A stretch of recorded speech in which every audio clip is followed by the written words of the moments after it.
Dilip ji, good morning. काफ़ी market ने परेशान किया है पिछले इस पूरे हफ्ते, खासतौर से वो इन्फोसिस के नंबर्स आने के बाद और एचडीएफसी बैंक के नंबर्स आने के बाद। अब आपका क्या व्यू है मार्केट को लेकर? इन लेवल्स पर इन्वेस्ट किया जाए या थोड़ा सा कैश रेज किया जाए? अनुज जी, गुड मॉर्निंग। आई थिंक आपने सही कहा कि दो एकदम लीडिंग कंपनीज के रिजल्ट्स आए और किसी ने कुछ खास क्लैरिटी नहीं दी।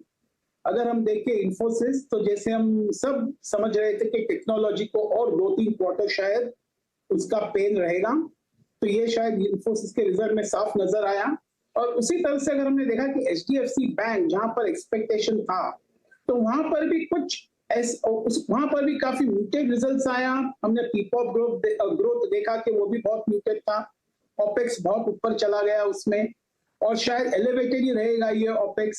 तो ऐसे लग रहा है कि overall as we run into the result season, थोड़ा बहुत valuation headwinds will continue to challenge the markets. और जिस तरह से हम देख रहे हैं कि ओवरऑल जो अनसर्टेनिटी का वातावरण जो इंटरनेशनली छाया हुआ है, और शायद इंडिया के बैकड्रॉप में फिर भी India has a good visibility, लेकिन valuation certainly is an issue.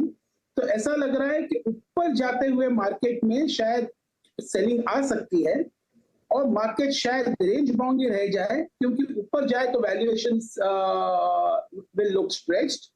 और जब तक ये रिजल्ट सीजन नहीं होता, जब तक मैनेजमेंट का आउटलुक नहीं पता चलता फॉर नेक्स्ट 2 to 3 क्वार्टर्स, कोई it will be very difficult to commit in this particular market in a very enthusiastic way. Market में डाउनसाइड जरूर है, डाउनसाइड लिमिटेड है, लेकिन ऊपर भी कैप्ड है, ऐसा लग रहा है। ओके, तो इस समय अगर इन्वेस्ट करना ही होगा तो आप किन सेक्टर्स पर इन्वेस्टमेंट की राय देंगे? जरूर बैंकिंग में एक ध्यान देना चाहिए, without any doubt, because credit growth will look reasonably good. The interest rates hopefully peaked out हो गए हैं, शायद एलिवेटेड भी रहे तो निम्स थोड़े बहुत प्रेशर में आ सकते हैं। लेकिन बैंकिंग एक सेक्टर है जहां पर लग रहा है कि थोड़े अ mix of private and PSU sector will give a reasonably good returns over next 12 to 15 months। तो बैंकिंग एक सेक्टर है, उसमें देखना चाहिए। हमारे हिसाब से एक कैप गुड सेक्टर है जहां पर हम देखें cap good and infra related sector, जहां पर एबीबी, सीमेंस, हम देखें कि जहां पर लार्सन एंड टूब्रो भी है। ये सेक्टर में जरूर ध्यान देना चाहिए, क्योंकि ये एक सेक्टर लग रहा है शायद will help investors make some reasonable money in the near future। और हम अगर उसके बाद देखा जाए तो एक फार्मास्यूटिकल्स है जो बहुत बॉटम्ड आउट हो गया है, और हमको लग रहा है कि शायद यहां से pharmaceutical sector can make big money over next 12 to 15 months, because पिछले 1-1.5 साल से वो कहीं पर भी नहीं गया। On the contrary it has given negative returns. तो ये फार्मा सेक्टर में ध्यान जरूर देना चाहिए। ये 2-3 सेक्टर पे ध्यान रख के चलना चाहिए। और मुझे लगता है शायद ये आईटी सेक्टर एक ग्रेजुअल डिफर्ड बाइंग, एसआईपी जिसको कहते हैं, बहुत धीरे से बाय करना चाहिए over next 2 quarters, so that it can give some resilience to the portfolio. Okay, अच्छा दिलीप जी, अगर मैं थोड़ा सा स्टॉक स्पेसिफिक की बात करूं, आपने कहा फार्मा में एक स्ट्रॉन्ग स्विंग एक्सपेक्टेड है। फार्मा में जरा 2-3 कैंडिडेट्स बताइए जहां पे काफ़ी अच्छा पैसा बनने की एक्सपेक्टेशन रखते हैं। एंड अलॉन्ग विद फार्मा हमने देखा है कि कुछ hospital stocks like max health care काफ़ी अच्छी खासी वेल्थ क्रिएट करके दी इसने। अलॉन्ग विद डायग्नोस्टिक, फार्मा या फिर हॉस्पिटल स्टॉक्स, 2-3 नाम अगर आप कंफर्टेबल हो तो। जरूर, मुझे लगता है शायद फार्मा में अगर हम देखें कि लुपिन पे ध्यान दे सकते हैं, सन फार्मा में भी जरूर ध्यान देना चाहिए। सन फार्मा एकमात्र स्टॉक है जिसने शायद इस पूरे फार्मा डाउनफॉल में it always has been flirting close to the all time high, लेकिन यहां से लग रहा है शायद सन फार्मा अच्छा ब्रेकआउट दे सकता है in terms of performance in the coming 12 to 15 months। तो ये 2-3 स्टॉक पे जरूर ध्यान देना चाहिए। और हमको लगता है कि शायद मिड कैप्स में भी 2-3 स्टॉक्स मिल सकते हैं जहां पर which can give a reasonably good short-term movement। For example, there is a stock like IOL Chemicals है, मुझे लगता है शायद जिस तरह से आइबुप्रोफेन का प्राइसेस बढ़ गए हैं, जिस तरह पैरासिटामोल प्राइसेस भी बढ़ रहे हैं, शायद इसमें एक मोमेंटम हो सकता है। तो ये 3-4 स्टॉक में जरूर ध्यान देना चाहिए ऑन एन ओवरऑल बेसिस। आपने फार्मा के कुछ कैंडिडेट्स का नाम यहाँ पर जाहिर किया।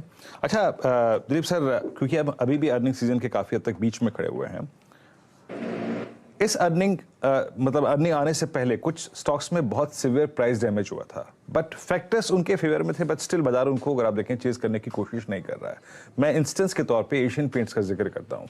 क्रूड में एक सब्सटेंशियल फॉल था, ऑल्दो इस वक्त 80-85 की ट्रैजेक्टरी है, but from I think CY22 के जो लेवल्स थे उनसे काफी नीचे है। बाजार अभी इंटरेस्ट शो नहीं कर रहा है एशियन पेंट्स में, पिडिलाइट में। आपका व्यू सर इस वक्त क्या है? क्या इस वक्त इनको कंसिडर करना चाहिए नंबर से पहले? देखिए, मेरा ये मानना है, as far as Asian Paints are concern, they have their own peculiar kind of situations. एक तो हम देख रहे हैं कि जहां पर भी पीज बहुत हाई हैं, वो पीज अब सोबर डाउन होने लगे हैं, largely because overall P's will sober down as quantitative tightening is going to happen and interest rates remain where they are or they remain elevated. वो एक फैक्टर है।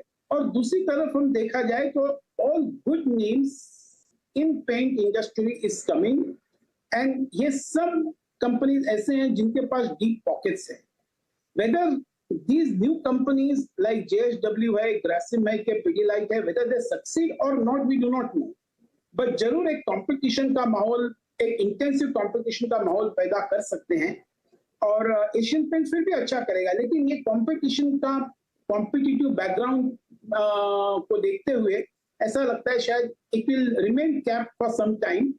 Performance, even if performance comes good, I think the markets will still be apprehensive. Okay Dilip ji, real estate पर आपका क्या view है? क्योंकि कंपनियों के नंबर्स बहुत शानदार आ रहे हैं, रियल एस्टेट प्राइसेस हम ग्राउंड पर देख रहे हैं जबरदस्त बढ़े हैं, रेंटल यील्ड्स जबरदस्त बढ़ी हैं, सब कुछ शानदार बढ़ रहा है, लेकिन स्टॉक प्राइसेस में वो उस लेवल तक रिफ्लेक्ट नहीं हुआ है एक्सेप्ट फॉर 1 or 2 स्टॉक्स। यहाँ आपका क्या व्यू होगा? रियल एस्टेट स्टॉक्स हमारे हिसाब से definitely merits a consideration. Overall उनका अगर मैक्रो एनवायरनमेंट देखें तो टेलविंड उनके फेवर में है। हम देख रहे हैं जिस तरह से ये जो सेल्स दिखाई दे रहे काफी बड़े कंपनीज के, तो वो एक इंडिकेट कर रहा है क्या ट्रैजेक्टरी में रियल एस्टेट चल रहा है।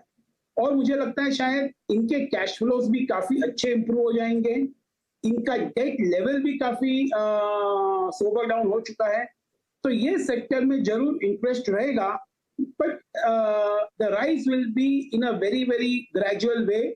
But on a risk-return basis, risk is limited. लेकिन return में शायद over a period of 12 to 18 months, it can give 15 to 20% returns easily.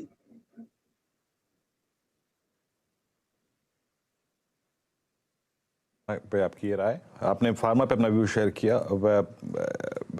कुछ कमोडिटी स्टॉक्स पे अपना व्यू शेयर किया। अच्छा, मैं एशियन पेंट से सर और पिडिलाइट से इसी तरफ आ रहा था, उससे पहले अगर आप देखें फार्मा की बात फिर छिड़ गई।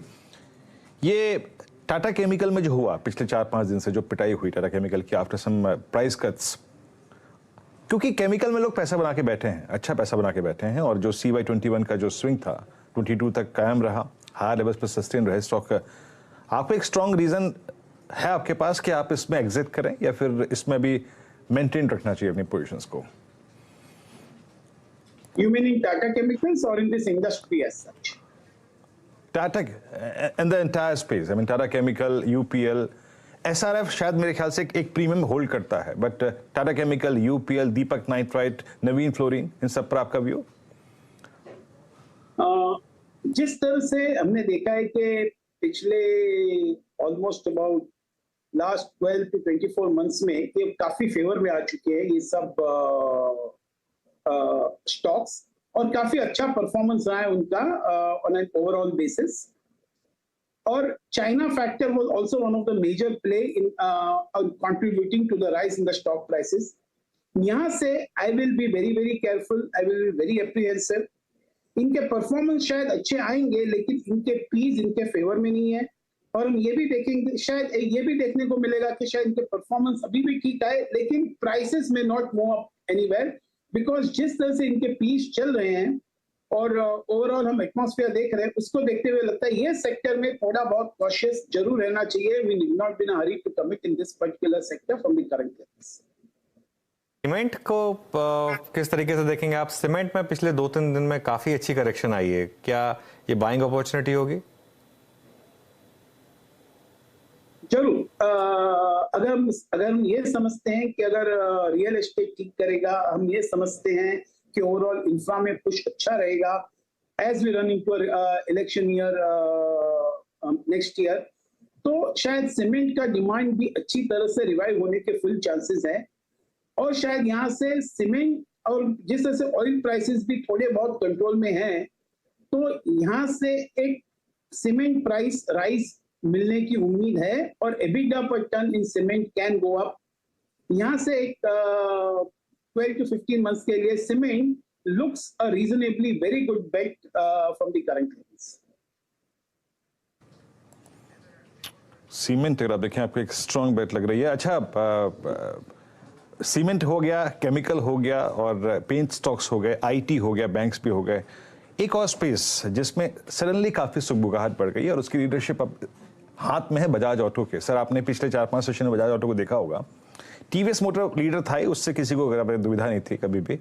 बजाज ऑटो में सडनली ये क्या हुआ और ये क्यों हो रहा है एग्जैक्टली? और आपका ऑटो में इस वक्त जो सबसे प्रेफर्ड स्टॉक है सर, वो क्या है? ये 2 व्हीलर्स और 3 व्हीलर्स को खास करके हमने देखा था कि पिछले 2 साल में कोई कुछ खास डिमांड पुश नहीं आया था. हमने देखा कि 4 व्हीलर पैसेंजर कार्स में रिकवरी अच्छी आ गई, कमर्शियल व्हीकल्स में रिकवरी अच्छी आ गई, लेकिन 2 व्हीलर्स में और 3 व्हीलर्स में कुछ खास रिकवरी नहीं आ रही थी. लेकिन ये शायद थोड़ा बहुत चेंज हो रहा है. हम देख रहे हैं कि बजाज ऑटो खास करके बेनिफिशियरी है, बिकॉज उसका जो 3 व्हीलर्स है which contributes majorly towards the profits, वो 3 व्हीलर्स के नंबर्स काफी अच्छे आने लगे हैं. Export markets which were kind of a headwind, उसमें काफी अच्छी विजिबिलिटी आने लगी है. तो ये exports plus increase in sales of 3 wheelers I think is helping Bajaj Auto, and जरूर Bajaj Auto एक बहुत अच्छा प्रॉफिट दे सकता है in the coming year. But ये भी भूलना नहीं चाहिए कि Bajaj Auto already has moved up quite a bit at these current levels. तो शायद TVS मोटर एक लग रहा है कि यहाँ से एक रीजनेबल रिटर्न दे सकता है ओवर नेक्स्ट 10 to 15%. हालांकि ये दोनों companies in the sector can fare quite reasonably well in this particular year. चलिए दिलीप सर, बहुत बहुत शुक्रिया. आप जानते नहीं आपने हम पे कितना एहसान किया आज. आपसे ये जो 20 मिनट की बातचीत हुई ना सर, यकीन मानिए आउटलुक तो आउटलुक मिला और टाइम कटा, वो बड़ी बात है. आपको एक फोटो दिखाता हूँ सर. आपके पास आउटपुट है क्या? हमारा आउटपुट आ रहा है आपके पास? यस यस, बिल्कुल. हमारा व्यू मिल रहा है आपको? आउटपुट बिल्कुल बिल्कुल. निफ्टी का मौजूदा हाल